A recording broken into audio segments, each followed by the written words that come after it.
Thanks for reading the Bible with me. We are sitting here on what was a very wet Sunday, and the rain is gone and the sun is setting, but it's still beautiful out. And I'm just inviting you to read the Bible with me. We're working our way through the book of Luke. We're currently in chapter 18 and just wrapping it up. We're in verses 35 to 43. We're going to dive in. We're just going to read it first of all and then talk about it very briefly. As Jesus approached Jericho, a blind man was sitting by the roadside begging. When he heard the crowd going by, he asked what was happening. They told him, "Jesus of Nazareth is passing by." He called out, "Jesus, son of David, have mercy on me." Those who led the way rebuked him and told him to be quiet, but he shouted all the more, "Son of David, have mercy on me." Jesus stopped and ordered the man to be brought to him. When he came near, Jesus asked him, "What do you want me to do for you?" "Lord, I want to see," he replied. Jesus said to him, "Receive your sight. Your faith has healed you." Immediately he received his sight and followed Jesus, praising God. When all the people saw it, they also praised God. I have no idea who this blind beggar was, and we have no idea what happened to him beyond that day. But I can tell you one thing. He may have been blind, but he had more spiritual insight than the whole crowd of people. Curious what makes me think that? Look at the ways people refer to Jesus in this story. When the beggar hears the noise of the crowd, he says, "What's going on?" And the crowd tells him, "Jesus from Nazareth is going by." But when the beggar cries out to him, what does he call him? Son of David.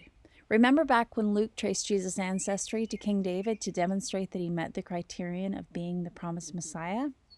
Like I said, I don't know who this blind man was, but he knew who Jesus was.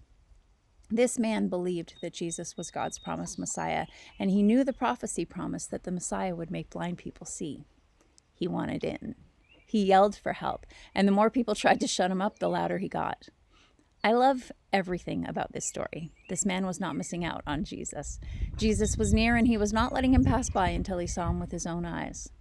His resolve is powerful, and like the persistent widow, it inspires me.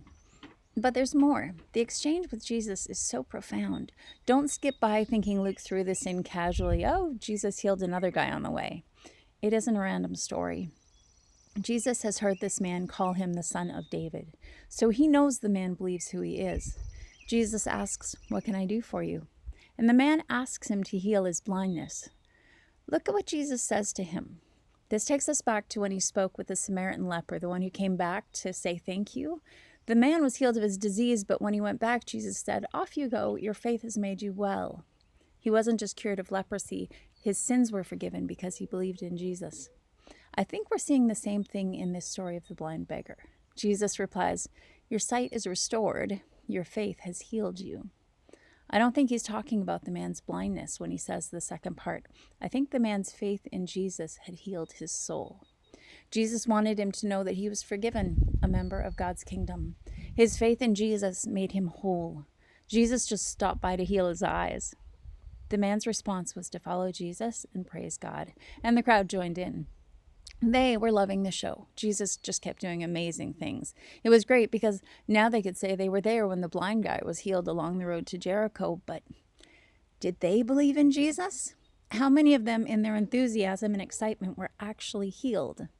Or were they just not blind? See you next time.